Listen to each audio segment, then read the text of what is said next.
Hi, everybody. Welcome to Hope for the Agora podcast. I'm so excited you could join us today. We have a really good show and we'll get to it. But before we get started, I just want to thank you for your support.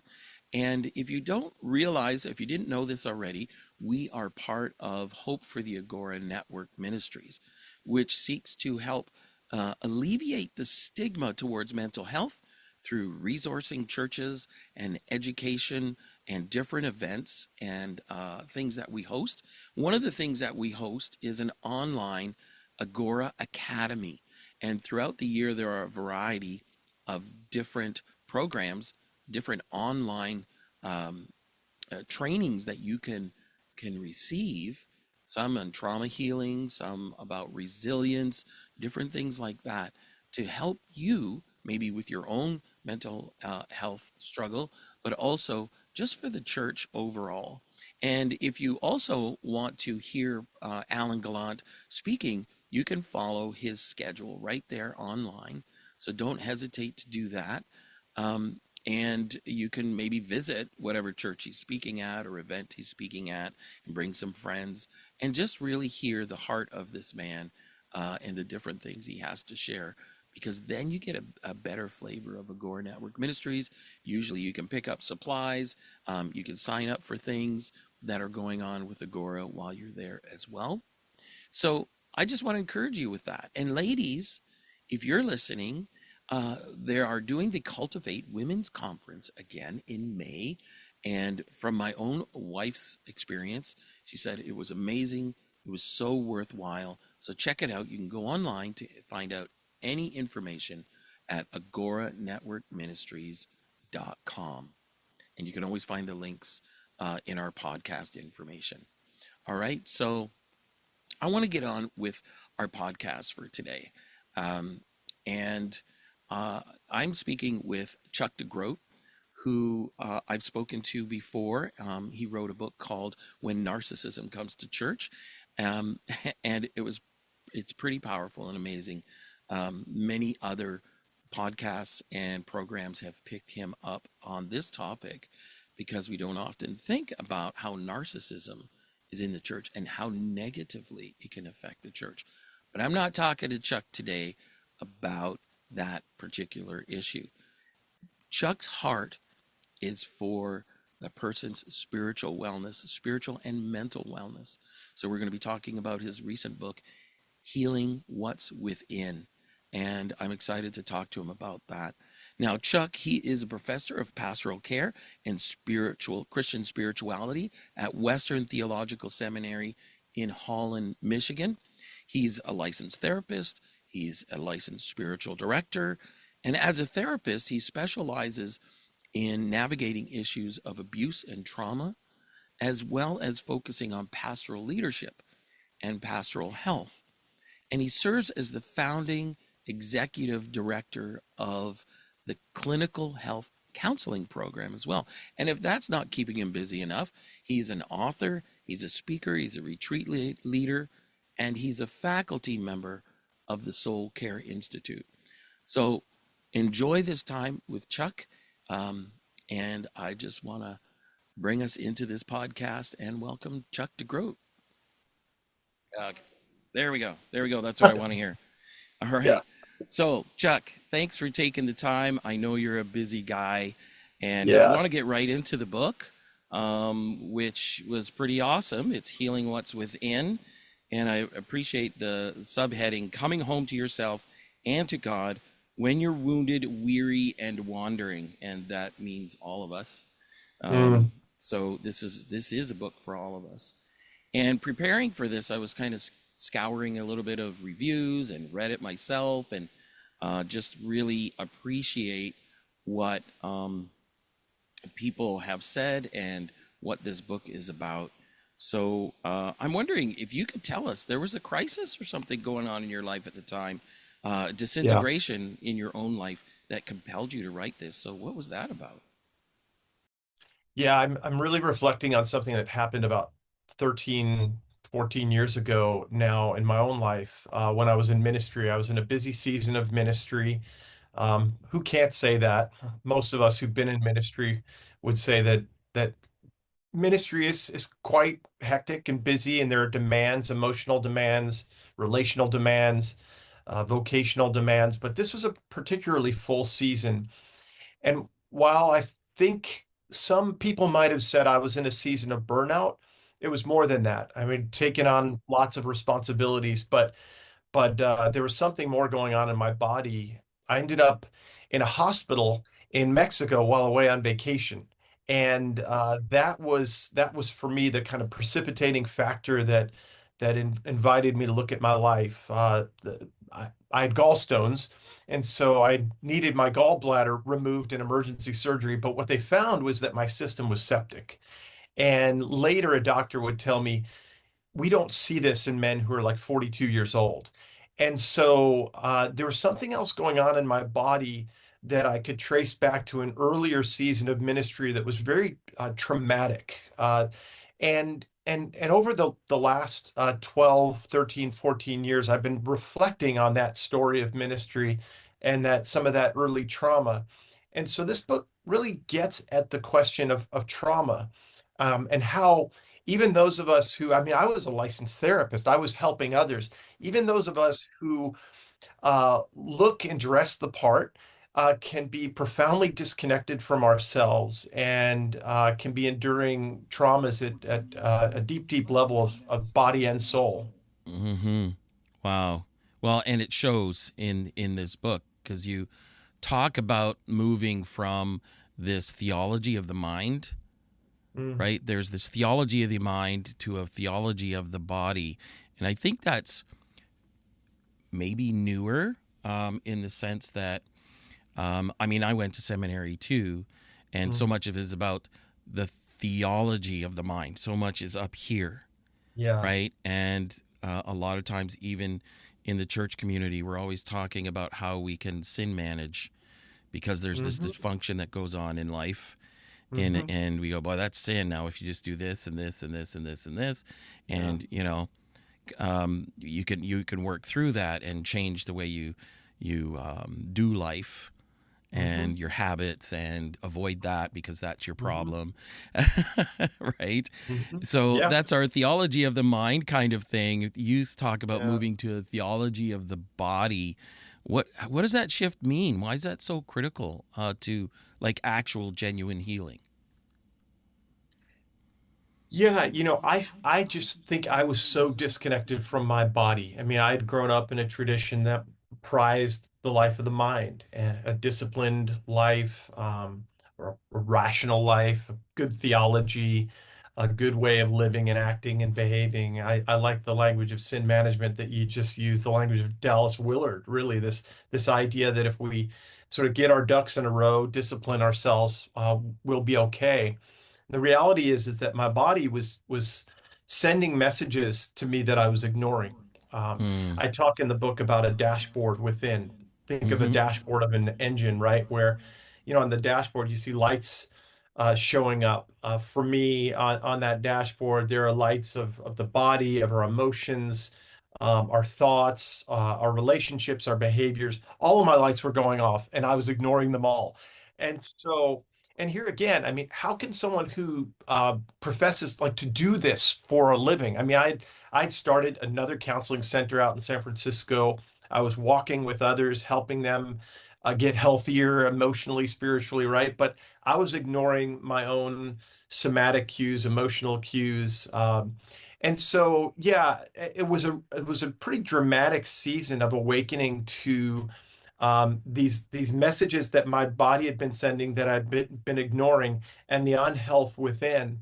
And it really took. I mean, like I said, that was about 13, 14 years ago now. It's taken quite a bit of time to metabolize all of that, to sort of understand what was really happening in that particularly disconnected season of my life.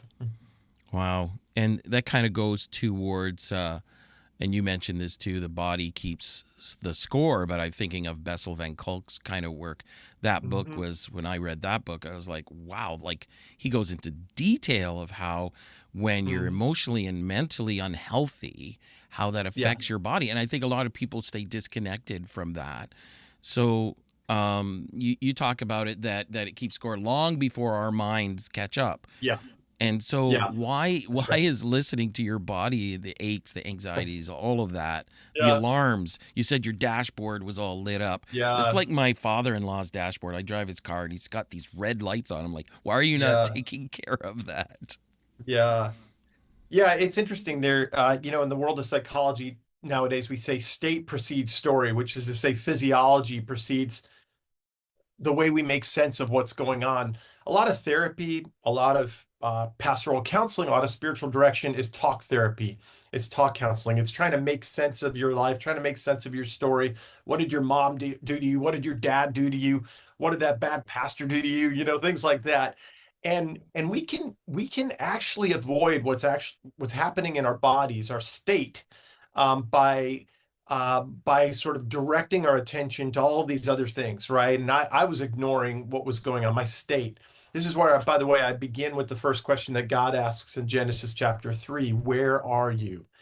Because I think a question like that invites us to pay attention to what's going on in the moment. In Genesis chapter 3, Adam and Eve were terrified. They heard the sound of footsteps uh, in the cool of the day. It was God moving toward them.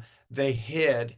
And I had to begin to name the ways that I was anxious, the ways that I was hiding, um, uh, shame that I had not really reckoned with in my own life, these things that I was sort of working around. And so, but it's hard when you're disconnected from your body. I mean, I work with folks all the time, particularly pastors, who will say to me, I can't believe that I've gone 30, 40, 50 years without noticing, that chronic back pain, those headaches, those digestive symptoms. I just thought if I took some pills or if I changed my diet, it would go away.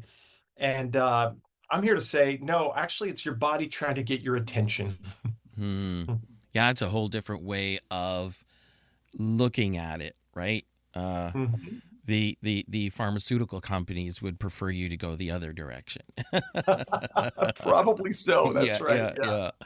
Wow. And you emphasize that trauma and wounding often fragment us, creating exiled parts. I like how you exiled Mhm. parts of ourselves that we try to silence or ignore.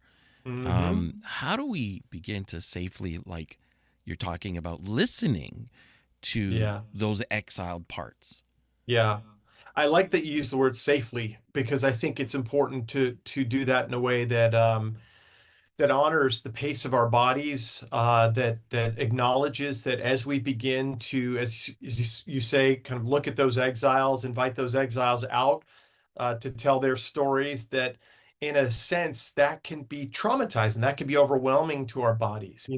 If the body keeps the score, if these parts of us that we've ignored tell a particular kind of story, then we've got to begin to acknowledge that story, honor that story, welcome that story, listen to that story. But we can't do it all at once. There's no quick fix here. Can't do it in one or two counseling sessions. And our body will, if we're listening to it, will give us the pace. Will tell us, yeah, this feels good. I can tell that part of the story, but I need to stop now because this is feeling a little overwhelming. So in the work that I do, in my therapeutic work with folks, we're really trying to listen to the body's wisdom in that sense. What is the right pacing? What is the story that needs to be told today? And that's often slow but really good and important work. Yeah. I don't know if you're familiar with healing care, Terry No. Wardle's work. Well, my wife and I are Oh yeah, involved with that Terry Wardle stuff. yeah, Terry Wardle stuff. Yeah. And yeah, we lead a healing care group, and we've been trained in formational prayer and stuff. Mhm. And a lot of that, recently I had Liz Honeyford on, who is the director of the Canadian Healing Care and International. And we Mhm. touched on some of the wounding kind of stuff, because that's where, that's that piece where you bring Jesus into that space of wounding. Yeah.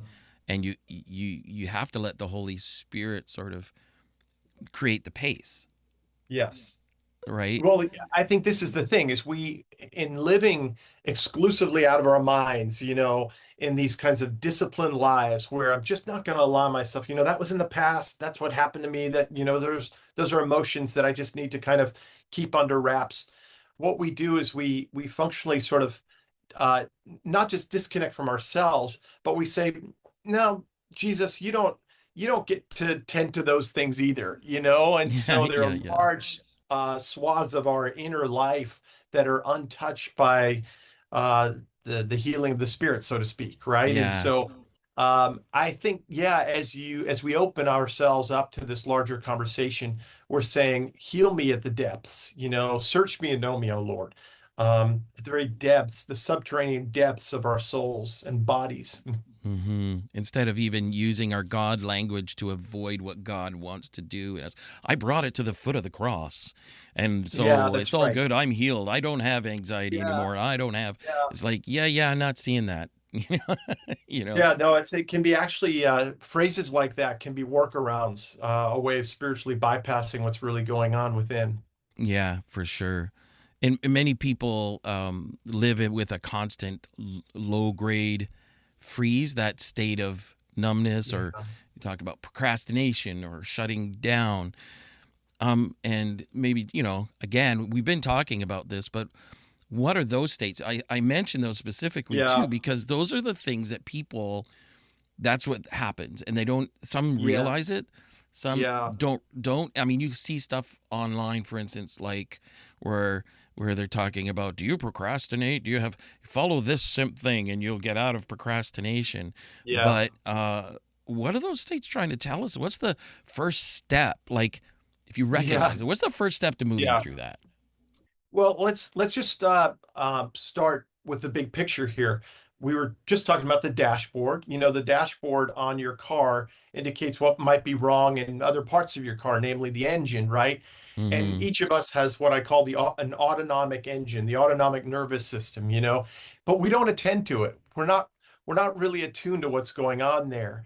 And there are different states. There's what I call a home state, which is what we'd consider to be a state of joy, delight, the still waters, the green pastures, those days when it just feels like you're rested and you're clear and you're present. But there are a couple of other states as well. There's a state that I call storm, which is your body in your sympathetic nervous system in fight, flight, fawn, and fine. This mode of sometimes we call this the gas pedal of the car, right? Your body in go, go, go mode, or the dorsal vagal state, which I call fog, which is, that state where some of your listeners can relate to this, where you just want to pull the covers over your head Yeah. and disappear, where you feel like you're at the meeting, but you're not really at the meeting. You're physically present, but you're not Mm-hmm. really there. And you're kind of living in this state of fog. And so where I often start with people is by asking them to identify how do they experience either storm or fog in their bodies. Like if I were to look back 12, 13, 14 years, I was living on a hamster wheel of storm and fog, like go, go, go, go, go for the sake of the gospel, and then collapse. And collapse I'd call rest, but it wasn't really rest. It was my body in a state of overwhelm. Mm-hmm. Yeah, that hyper vigilance kind of Hmm. thing, where you're just living in that state of fight or flight. And it And all takes, the time. and go talk about taking a toll, you know, um, in my own, not myself, but in my own story of people in my life where that's caused some significant health issues. Fortunately, there's recovery from that, and uh, to a degree, at least, if nothing else, if you are willing to go where you need to go with that, right? Um, Yeah. yeah. So, there's the importance of curiosity over condemnation, Hmm. which you mentioned when you Yeah. look at the painful patterns. What's our tendency, right? How do you practice like that self curiosity without becoming self justification? Yeah. And that curiosity, as we were talking about a little earlier, begins with our state, begins with noticing, I'm in constant churn. It's interesting to me, when I sit with people, they might be able to tell me a lot about their lives or their stories or what's going on or their ways of repenting before God or their spiritual disciplines. But too often they're not at all aware of what's animating that. We could be doing good things. I was doing good things. I was a pastor. People would Hmm. probably say that what I accomplished during my ministry years in San Francisco was significant and good for the kingdom. And they would, all those things would look really good on a resume, and they were charged with this sympathetic energy of storm. Go, go, go, go, go. So the question is then, what was going on in my body? What was I running from? Because essentially when your body's in that state, it's under threat. It's in Hmm. survival mode. And so the curiosity, as you're saying, invited me to ask, so why am I under threat? The hard situation that I went through was 10 years prior. I experienced a really painful season of ministry where after 6 years of working for a church, I was fired. And Hmm. I'd not done anything wrong, morally wrong, or anything like that. But I wrote this book called When Narcissism Comes to Church, reflecting on spiritual abuse and abusive and narcissistic systems. Yeah. And my body 10 years later was still living under the threat of that. I thought I had dealt with it. I thought I had told my story. I thought I Hmm. had gotten on some good psychotropic medications to help. And yet my body was Yeah. still saying, no, we're experiencing threat. Mm, right. Um, what is integration? This integration piece that you talk about. Yeah. What does an integrated whole person look and feel like compared to a Yeah. fragmented one? I mean, you can take what you were just Yeah. talking about and there are pieces all over the place. I think of my Yeah. part of my own journey in the brokenness through ministry as well, and having to go through this journey as Yeah. well as going to the deeper wounds. Yeah. Like, why is it there? Yeah. It looks like being disconnected from ourselves, alienated from ourselves, chasing after love in all the wrong places, happiness in all the wrong places. And by the way, for your listeners who are saying to themselves, "Well, this is just all therapeutic mumbo jumbo," go read St. Augustine's Confessions, because Yes. he was diagnosing the divided, the fragmented, the scattered heart. He was talking about how we live in disconnection, how we live apart from ourselves. He was inviting us to return to ourselves. And Hmm. so integration is what St. Augustine calls recollection, recollecting ourselves into a coherent whole, becoming our true selves. And that's that work of really just, it begins with paying attention to our bodies, that state that I was talking about. It continues with looking at our story. The first question God asks in Genesis chapter 3 is, where are you? The second question is, who told you? Yeah. Where did you get that from? What story are you telling yourself? It begins by uncovering the depths of our own stories, where there is pain that went untended, where there are wounds uh, that happened long ago, but that are showing up in the present, a body still in threat mode, body Right. still in survival mode. It begins by well, it begins with attention and attunement to what's happening Hmm. within. And the reality is many of us don't give ourselves that opportunity for attunement. We're busy, we're scrolling, we're Right. binge watching TV, we're all the different things that we do to stay functionally disconnected from our lives. We're busy. Yeah. They're good things that we do, Yeah. but they render us disconnected and alienated from ourselves. Yeah. It has a lot to do, I think, about the whole um, performing, right? We live in this culture that says you got to be Yeah. doing something and you've got to do it Yes. in such a way that it pleases others, Yes. you And that's know, exhausting. and it is exhausting Yeah. when we have this performance based idea. I mean, how do we Yeah. receive in that, like, Yeah. what we need? It's interesting. You named fight or flight earlier, two responses of the sympathetic nervous system. There's a third called fawn, which is Mm. a pleasing and appeasing mode. that human beings develop to survive as well. And so, what some people realize is that they've lived in a performative mode, not just for a couple of years, but for the whole of their lives. Uh, Perhaps they were required to be in that mode at some level by parents who weren't attuned to them, and so they thought by being dramatic, by being performative, that they get the attention that they need. And lo and behold, 30, 40 years later, they're on stage and they're an ordained minister, you Mm-hmm. know. Uh, and so I talked to lots of folks who thought that that was just, their Enneagram type, who thought that that was just, a God-given gift of being able to win over a crowd.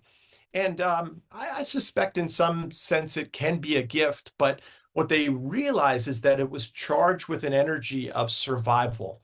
Like, this is the Mm. only way, by pleasing and appeasing and performing, as you say, that's the way that I will make it in the world. Yeah, there for myself, and I think there's a lot of pastors, and I think we actually touched on this at some point the last time I talked to you about your Mhm. book on narcissism comes to church, where so many pastors in my journey have discovered that while God had used that ability that came from my coping strategy was Yeah, people pleasing, yeah, and I know where it comes from now, and I was able to work through that.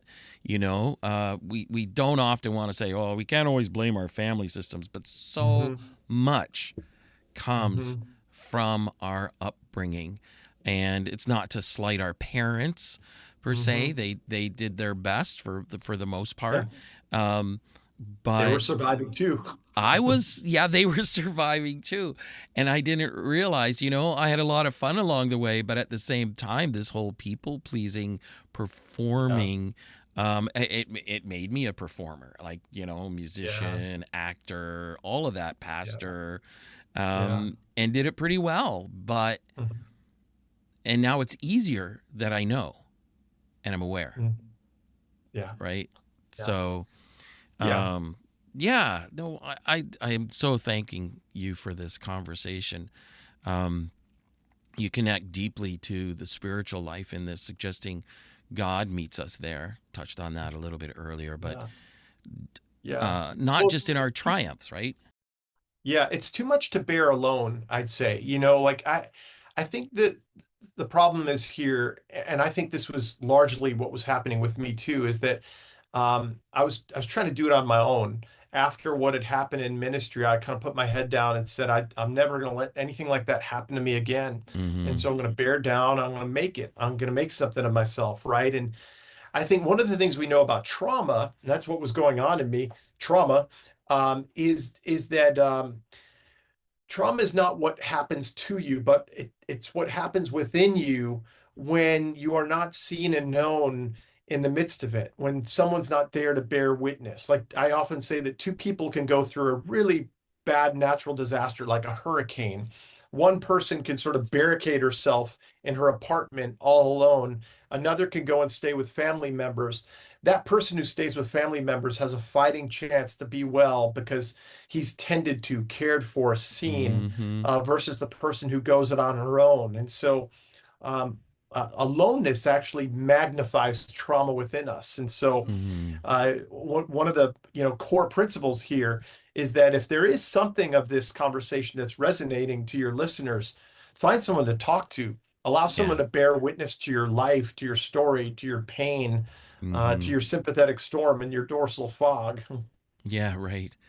And how does that relationship with God, faith, our sense of the sacred play a role in that? Not just, it's good. I mean, we got to talk to somebody, and where do we bring Christ into that journey? Where does God fit in that journey Yeah. in a powerful healing way? Yeah, this is why I frame the entire book around these three questions of Genesis chapter 3, because I think, I grew up in a tradition where, yeah, Genesis 1 and 2 are fine, but the meaty stuff happens when we get to Genesis 3. At the top of the chapter in my Bible is the fall, and it's the great tragedy, and it's original sin, and all these things that became sort of doctrinal fixtures in my upbringing.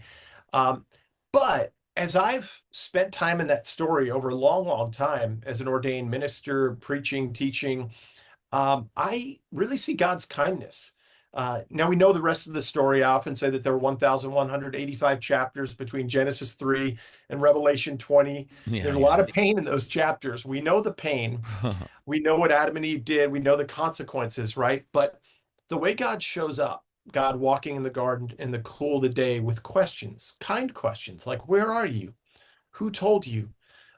Have you eaten from the tree?" Which is to say, where have you taken your hunger and your thirst? Which to me is Mm, a little bit of a riff off of St. Augustine's, "Our hearts are restless until they find their rest in God." mhm. I hear kindness, curiosity, compassion in God's questions. And so Right. I think one of the questions is like how can we experience God meeting us in the midst of these seasons of overwhelm, of exhaustion, um, and that might be challenging for some of your listeners. Perhaps you've got Mhm. listeners who are like, my wound actually came from the church, so it's really Yeah, hard for me to hear the voice of God. Okay, yeah, I get that, and it might be more challenging for you. And I hope that you find a good therapist, spiritual director, someone that will hold your hand and not force feed you God. right. Um, God will show up in whatever way God wants to show up in that healing journey, but I think sometimes we try to manage God too much in these situations. Yeah, that's right. Instead of let him have free reign and meet each person where they need to be met, because God That's does that right. really well when we Yeah, we give him a frame, we give people a yeah, framework in which to allow that to yeah, happen. yeah. I mean, C.S. Lewis poured out his life in A Grief Observed, It's like, "God, I'm knocking on the door, God, and you've locked it from the inside." I mean, this is what he says Yeah, about God, yeah. Um, that's challenging, and so Yeah. I think I've had that experience. I think some of your listeners have had that experience Yeah, where it for sure. definitely feels like God has locked the door from the inside. Yeah. That is really great. It's so powerful. Like, folks, I mean, you got to pick up this book because it is so extremely helpful and eye opening. I like the way you describe a lot of these pieces. You've got some good visuals in there as well that kind of put it in Mhm. perspective, which is so helpful. So, what do you find is like the common resistance you see when people start this work, and Yeah. what's your encouragement to them?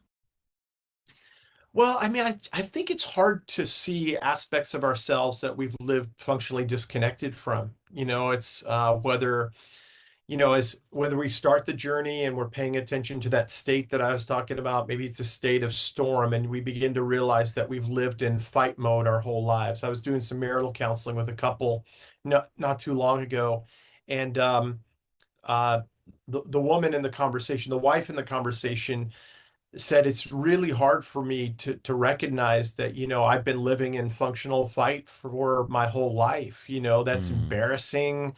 I don't mm-hmm. like it about myself. I wonder how that's affected people, including my children." Right. And so I think some of the resistance comes from what we discover as we look. And I think the way forward is what we discover in the way of God's kindness, God's curiosity, God's smile. Like, "Yeah, I see you. And I'm so grateful that you're coming out of hiding." Here again, I think the story of Genesis 3 is really instructive. Yeah. Come out of hiding. I bring your whole self into my presence and I'll heal you. Yeah, yeah. Reminiscent of the Psalms as well, right? I mean, what I Mhm. appreciate, David Absolutely. just laid it out there. Hmm. He was angry at God. He was Yeah. frustrated. In one of my seasons, I often mention how Psalm 13 was so relevant to Yeah. me. And Yeah. I couldn't even finish it at one point because Yeah. I couldn't say those last words that, yeah, but you've been good to me. I just couldn't see it at the time Yeah. until I was Yeah. able to get there, you know. That's right.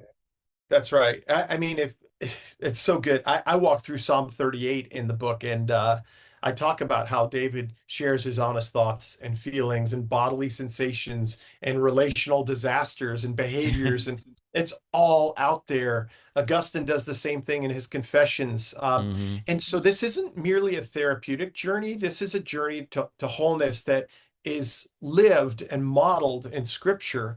But it takes some courage, and I understand when there's resistance, because I think that that's worth paying attention to as well. Yeah. That there are parts of us that are like, if I come out, maybe I'll just get rejected again, Yeah. or maybe it's just not safe enough because, maybe you too, Chuck, will judge me for what I say. Hmm. Yeah, Yeah, there's always that fear factor in there that yeah, plays a role, and that encouragement. I thank you for that encouragement, saying people just find the right people to be around, to surround you, a therapist or a good spiritual director, people that can walk with you a bit on that journey and mhm, make it okay and feel yeah, safe. So just as we're wrapping up, because I know you're on a schedule as well, is there a simple, like a daily practice you would recommend for people to yeah. begin tuning into what their body might be telling them? I think it can begin with that very first question, where are you? Mm. And think about it this way. You wake up in the morning, and what do you have sitting next to your bed on the nightstand? Most likely your phone. It's I plugged was just going to in, say that. charged up, right?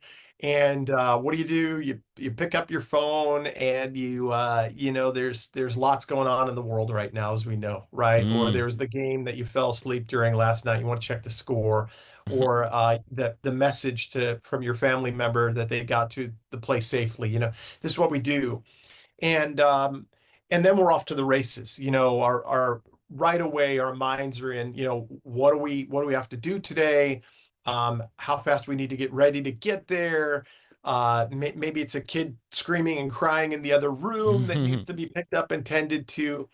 But what if we could find, and I'm saying this doesn't have to be 20 minutes. This might just be 2 minutes. Yeah. What if you could just begin by acknowledging where you are right then and there? Maybe it's just a minute laying in bed. I'm already feeling a bit anxious going into the day. I noticed as soon as my eyes opened, I felt this surge of like, yeah, this is a daunting day ahead. I've got that meeting at 1 o'clock today. I've got that podcast with Alan. What's he going to do? What's he going to say? Right.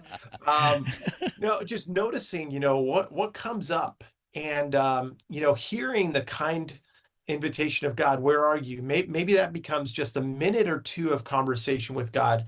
I think it begins not in some massive movement, a New Year's resolution where I'm going to take all of January, I'm going to be more. No, maybe it's just in these small micro movements of attunement, of attention, of being seen and known by God, by others. And so I'd say begin there, begin small, begin slow. Great. So, what's your core hope here for your readers as they engage in your book? Well, I mean, obviously with the title "Healing What's Within," my hope is that the readers can go on a healing journey. But I hope that they're held in this book within a larger story. This isn't just a therapeutic framework. This is Mm. this is a larger invitation that, as you've mentioned, we see throughout the Psalms, that begins in Genesis chapter 3, and that allows us to be seen and known and held, Hmm. by a very kind God, um, who moves toward us, who pursues us, who wants to know us, whose voice is not a voice of shame or guilt. How dare you, Alan? Hmm. Which I hear in my head Hmm. oftentimes. But tell me what's going on, Chuck. What's Yeah. what's stirring in your soul right now?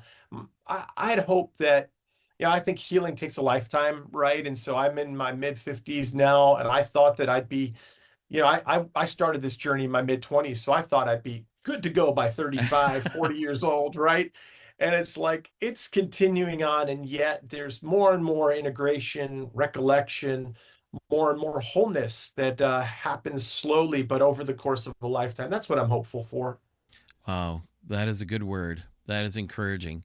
And so I just want to thank you for joining us today and appreciate it so much, our conversation. I hope that we have more conversations as time goes on. And I just wanted to say to those of you who are watching or listening that you can find all of Chuck DeGroat's information in our notes to this podcast. And as well, if you want to follow us, you can follow us on socials, Instagram and Facebook, and drop some comments. We'd appreciate it. And if you want to, if you have questions, just you can send them to me, hopefortheagora@gmail.com, and say, hey, Alan, need some more information or just interested. But like and subscribe. Check us out. You'll find us now on YouTube as well. And so I just want to say thanks, Chuck, for coming, and Hmm. appreciate you've got such a wealth of information, but I appreciate that it comes from your own story. Hmm. And people need to know that they're Yeah. sitting maybe with a therapist that has their own story Mm. of Yeah. Thanks. the journey of healing. And so thank you so much. And yeah, God bless you as you keep doing what you're doing. Thanks. Yeah. Appreciate you, Alan. Thank you. You're welcome.